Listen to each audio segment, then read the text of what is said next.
Muy buenos días, nos acompaña ya acá en el set Aníbal García, él es analista político, para tratar de establecer qué impacto tendrá esta solicitud de antejuicio en contra de Edgar Ovalle, diputado electo por FCN, tanto sobre el partido político como sobre la imagen de Jimmy Morales y sobre el trabajo del Congreso de la República, ya que él había sido electo subjefe de bancada por este partido político. Bienvenido, Aníbal. Gracias por estar con nosotros esta mañana. ¿Qué tal? Buen día, es un gustazo estar con ustedes. Gracias, Aníbal. ¿Cuáles son tus impresiones generales de lo que estamos conversando, lo que ha sucedido alrededor del partido FCN, en este caso, tras esta solicitud de antejuicio? Bueno, yo creo que lo primero que hay que referir es de que el caso de Jimmy Morales, ahora presidente y hace unos meses candidato, es un caso especial, en donde lo primero que habrá que hacer es distinguir cuáles son las fuerzas políticas que están ahorita ya en el proyecto electo para que dirija los destinos del país. Y yo por lo menos identifico tres grupos. Identifico el grupo de amigos de Jimmy Morales, de amigos que estudiaron con él una maestría en la Universidad de San Carlos de Guatemala, y hay una cantidad de gente que apoyó tiene a Jimmy. vínculos con él por esa razón. Exactamente, dice que son muy cercanos y que son amigos, pero hasta ahí. Luego está el grupo de Jafet Cabrera, que es el vicepresidente, que trae especialmente gente de la Universidad de San Carlos que estuvo en la administración de la San Carlos y que ahora se integran a este proyecto. Y está el grupo del partido. El grupo del partido es el grupo de militares realmente del pasado, militares que estuvieron involucrados en acciones totalmente ilegales y contrarias a los derechos humanos, y ese grupo realmente lo que habría que cuestionarse es qué tanto peso tiene en este momento en el proyecto actual de Jimmy Morales. No obstante, cuando uno mira que el señor Edgar Ovalle, que es además de ser militar, es el secretario general del partido, y uno lee los estatutos de FCN Nación, porque FCN Nación es ahora, pero cuando uno lee los estatutos de FCN, lee entrevistas de los principales dirigentes de ese proyecto, por ejemplo, el señor Quilo Ayuso, que abiertamente dice: nosotros hicimos este partido para reivindicar nuestros derechos como militares y como ciudadanos que estamos siendo perseguidos por la justicia. Incluso eso se atrevió a decir en una entrevista. Evidentemente, yo creo que tenemos que entender ese contexto para darnos cuenta de que sí, el golpe que se le dio ayer a esta estructura militar acusada de violación a los derechos humanos y obviamente de delitos, es un golpe tremendo, porque no cabe duda que existía una cantidad de personas, que no sabemos cuántas son, que estaban en las listas próximos a tomar posesión en el gobierno en cargos importantes el próximo 14 de enero junto con el presidente Morales. Yo creo que esa es la primera apreciación que hay que hacer. Ahora bien, ayer ya empezaba a demandarse por parte del partido FCN y también de Edgar Ovalle una actitud distinta, precisamente por esa idea que estuvo transmitiendo el partido FCN durante la campaña, que era un partido no tradicional, y por lo tanto uno esperaría que el comportamiento fuera distinto. Hemos visto que en otros casos con diputados que han sido electos por otros partidos políticos y que han estado en el Congreso de la República y han tenido esta solicitud de antejuicio, han utilizado una serie de recursos prácticamente infinitos ante los tribunales de justicia con tal de evitar justamente hacerle frente. En este caso, ¿qué sería lo más conveniente para Edgar Ovalle? ¿Renunciar a su curul?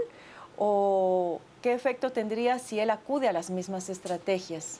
Bueno, en primer lugar hay que recordar que siempre se dijo por parte de mucha gente que el proyecto FCN Nación tenía detrás del proyecto Jimmy Morales una estrategia en donde se involucraba a militares cuestionados, militares que no han cumplido con su papel, de manera que eso no es nuevo. O sea, muchos estábamos conscientes y sabíamos, sin embargo la población no lo percibió así y bueno, hubo un apoyo mayoritario para Jimmy, lo cual no vamos a cuestionar. Ahora bien, el problema es que al señor Jimmy Morales se le ha puesto por decirlo así, un dique muy alto, en donde la ciudadanía lo que quiere es que este país empiece a cambiar. Y eso implica una lucha estricta, una lucha firme en contra de la impunidad. Y el presidente de la República, en este caso, en la lucha en contra de la impunidad, tiene un papel esencial. Es decir, no nos conviene, ni es bueno para el país, ni fortalece la democracia y el Estado de Derecho, que tengamos un presidente que va a empezar con las mismas de siempre. Empezar con el tráfico de influencias, empezar a ejercer presión a los tribunales para que no se juzgue a su gente. Eso por un lado. Pero por otro lado, él tiene un tremendo problema con el señor Ovalle, porque justamente su subjefe de bancada, el que le va a sustituir a él como secretario general del partido, aparece ahora con un señalamiento que seguro está fundado y que seguro tiene argumentos sólidos, y que ese antejuicio va a tener que ser conocido lo más rápido que se pueda, y que seguramente el Congreso de la República, la Corte Suprema de Justicia, le va a declarar con lugar. ¿Qué actitud puede tomar el señor Ovalle? Yo creo que por el bien del país, por el bien del proyecto Jimmy Morales, por el bien de la consolidación de la democracia, que es lo que pedimos los guatemaltecos, y que este país empiece a transparentarse, a cambiar, él debería de separarse del cargo y someterse a los tribunales. Pero me temo que no lo va a hacer. Me temo que no lo va a hacer porque evidentemente las acusaciones que se están haciendo no son acusaciones caprichosas ni antojadizas. Me parece que no lo va a hacer. ¿Qué pasaría si, el presidente electo Jimmy Morales no le solicitara a él la renuncia con el argumento de que él es un diputado electo soberanamente por el pueblo y que no compete a él hacer esa solicitud? ¿Sería una justificación válida? No, me parece que no es una justificación válida, pero yo creo que el señor Jimmy Morales no lo va a hacer. Ya lo hemos visto en muchas acciones. Incluso hay que recordar en el caso, por ejemplo, del señor Lam, en donde se da a conocer el famoso plagio en el IMUSAC, que es algo público. Incluso él salió con que, bueno, primero que prueben las cosas, que una cosa es que digan algo y otra cosa es que le prueben a uno las acusaciones que les están haciendo. Entonces, esa es la tónica de Jimmy Morales. Pero en este caso estamos hablando de un colaborador cercano de la persona que lo involucró al partido. A quien él se debe, por decirlo de otra forma. Es muy probable incluso que sea el cerebro de la estrategia para utilizar la figura de Jimmy Morales para insertarse en la política en la forma como ellos lo hicieron y llegar a estar en estos momentos en posibilidades de gobernar. Creo que aquí es donde otra vez entra en juego la acción ciudadana, la participación ciudadana, la demanda ciudadana, porque este país cambie, que es lo único que va a ir marcando ahorita la pauta de los probables nuevos escenarios y nuevas actitudes que tengan los gobernantes frente a este tipo de acciones. Hablemos sobre algo, has mencionado varios temas, pero él había sido electo como subjefe de bancada. Él tendría un liderazgo importante que desempeñar en el Congreso de la República, porque a la larga esos liderazgos son los que mantienen la unidad y la disciplina del partido. Es correcto. Al momento en que él tuviera que ser presentado o tener que enfrentar a la justicia y dejar ese cargo, ¿qué efectos podría tener sobre la bancada FCN en el Congreso?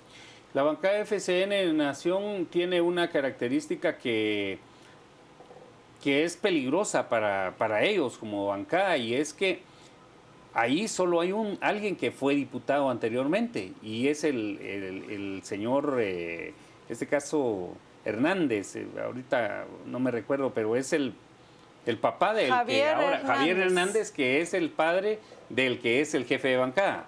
Él es el único que ha sido diputado y que ha estado en el Congreso de la República. Todos los demás son nuevos. Los demás están por primera vez, por decirlo así, en el Congreso de la República. Sin embargo, dentro de esos restantes diputados, uno no identifica a alguien que tenga trayectoria, que tenga liderazgo y que le conozca por sus ejecutorias. Prácticamente estamos expuestos a lo que venga, a lo que ellos vayan a hacer. Entonces, eso los debilita, entonces, eso les debilita. Tú que tienes experiencia en el Congreso. Yo creo que el problema es que van a entrar confundidos, van a entrar totalmente desorientados. Si de por sí el proyecto FCN es un proyecto en donde uno no sabe qué va a pasar, qué van a hacer, hoy vemos a una bancada totalmente, incluso creo yo, con las uñas escondidas, porque evidentemente también hay otros militares en ese proyecto que van a tomar posesión, pero que van golpeados y van prácticamente sin la posibilidad de ejercer ningún liderazgo, sometidos a los partidos tradicionales que van a ser los que van a tener el tejimaneje. Ahora, sobre el partido político en sí mismo. Se dice que el señor Edgar Ovalle pues, es fundador de este partido, fue quien invita a Jimmy Morales a incorporarse, se dice también que fue el estratega de campaña, prácticamente como se suele decir en este ambiente. Bueno, él andaba en todos lados. Es el dueño del partido, se menciona que es el dueño del partido.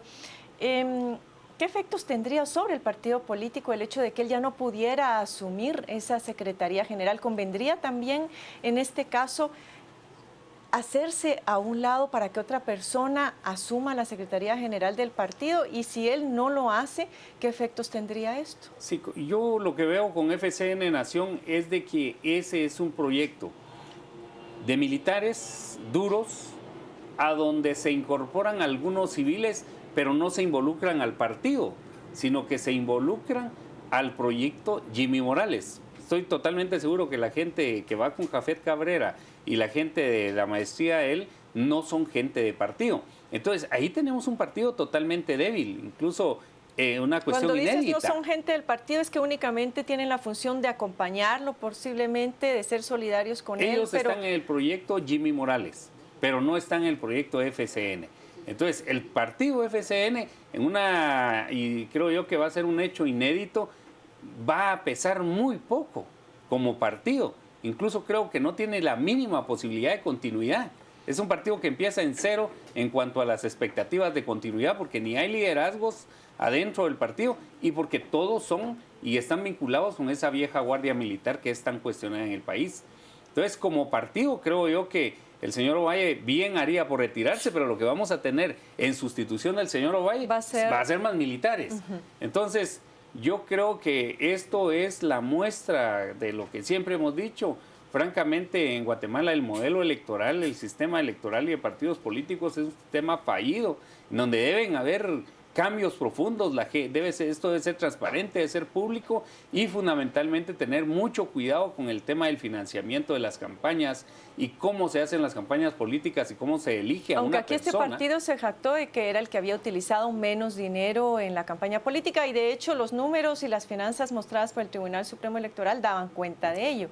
Pero entonces pareciera que no todos son las finanzas, sino los intereses que están también detrás. Exactamente. Hay que recordar que en este caso los militares tienen una base fuerte de gente relacionada con las patrullas de autodefensa civil, de comisionados militares, y ellos sí representan esos sectores. Entonces, creo que otra vez estamos frente a un verdadero problema para la ciudadanía, para la democracia, pero esto se está resolviendo como debe resolverse. Yo, francamente, estoy saludando el esfuerzo de la fiscal general, porque creo que atreverse a hacer ese tipo de señalamientos, a fundar ese tipo de casos, no es fácil.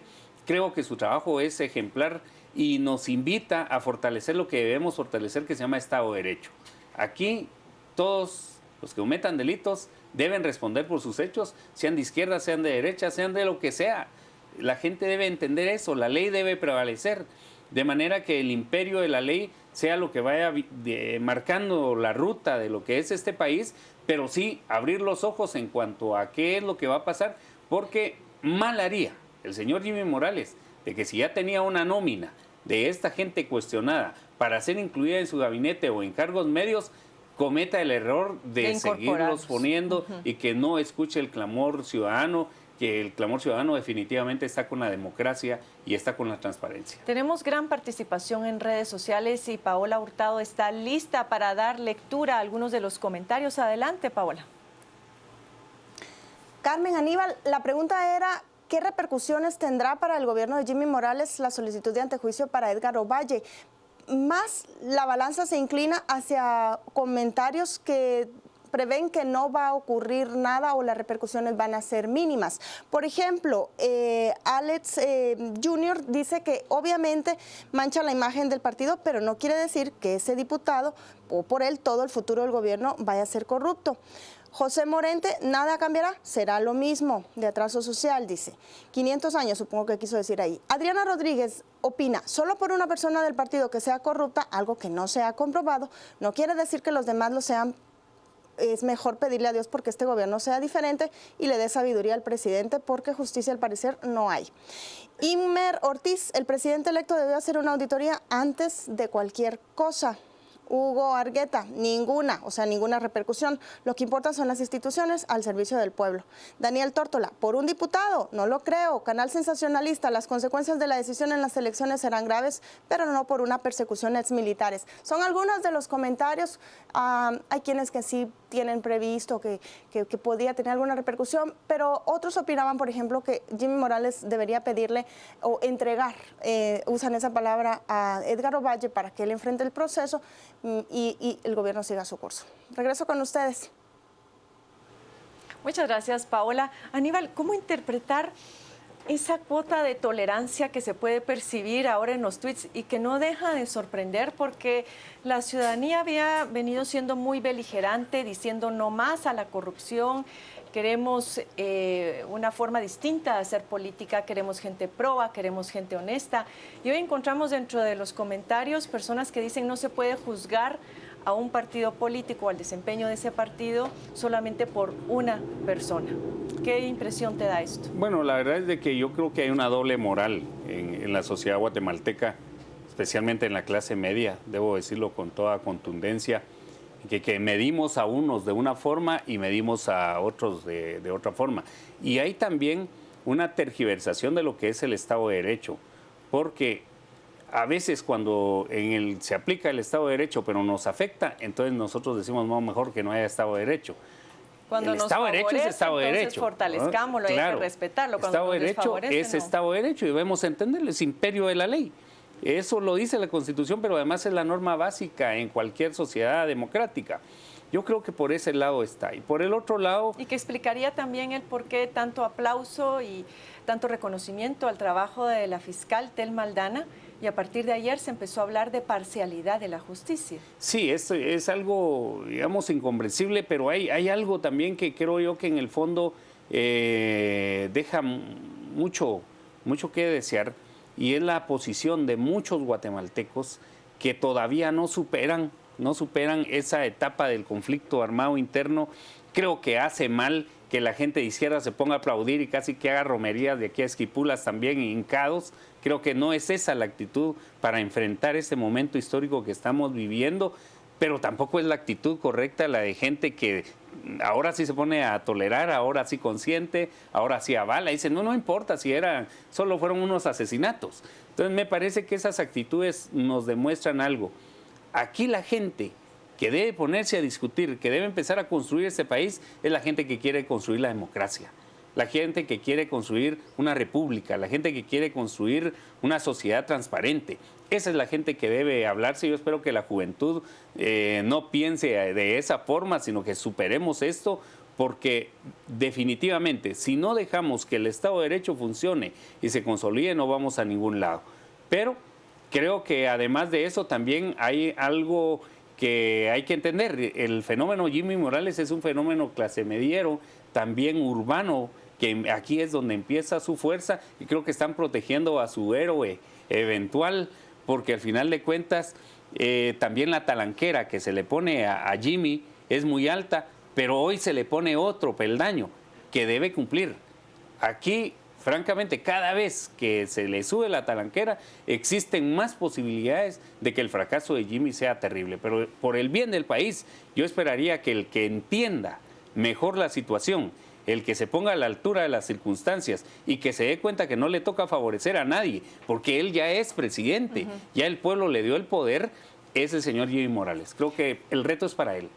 Hay un tema que, bueno, sé que es una pregunta bastante difícil, pero se menciona cada vez con más fuerza de que con la llegada de Jimmy Morales al poder y el partido FCN, precisamente por los militares que rodean el partido político, se estaría viviendo en el país un reacomodo de cuerpos de seguridad ilegales y aparatos clandestinos de seguridad.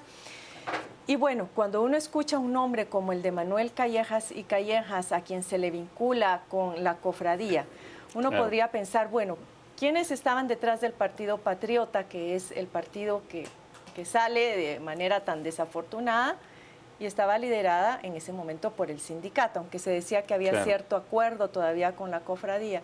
Y en este caso, cuando uno escucha los nombres como de ese bando contrario, entre comillas, se podría pensar que fue una especie de mensaje para el señor Jimmy Morales para evitar que este reacomodo se diera, si es que esto es cierto. Es muy difícil ponerse en la mente de la fiscal general o en la agenda de la fiscal.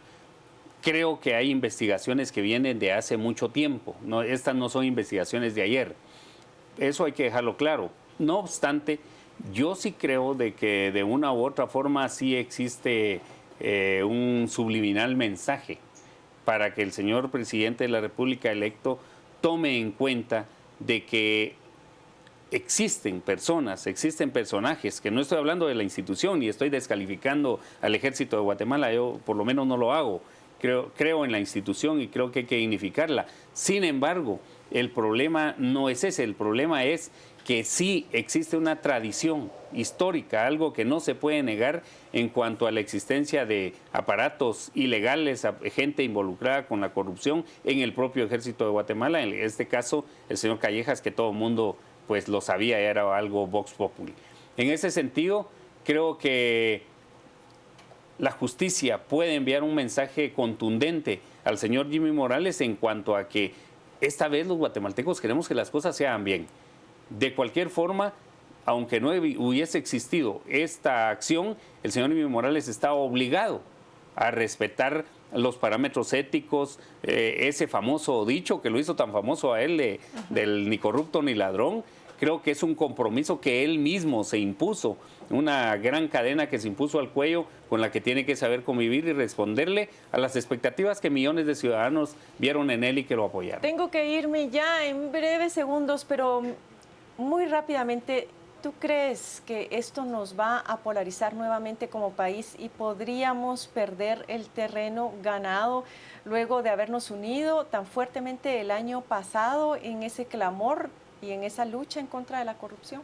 Siempre se va a correr el riesgo porque esta es una sociedad enfrentada en donde no hay diálogos ciudadanos, no hay debates intersectoriales. Es algo terrible, los distanciamientos son grandes, pero yo espero que gane la sensatez, que gane la cordura, que gane la creencia firme en que el Estado de Derecho es la salida para la solución de los problemas nacionales. El riesgo está, sin embargo, creo que la lucha ciudadana que se demostró el año pasado, que fue tan genuina, que fue tan espontánea, va a hacer que esto se vaya por el cauce que debe irse. Bueno, muchísimas gracias, Aníbal, por tus opiniones, por darnos algunos elementos para poder leer los acontecimientos que están pues dominando el ambiente político nacional. A ustedes también, amigos, por acompañarnos en este segmento de entrevista y volvemos ahora con Mario y con Paola a la mesa principal.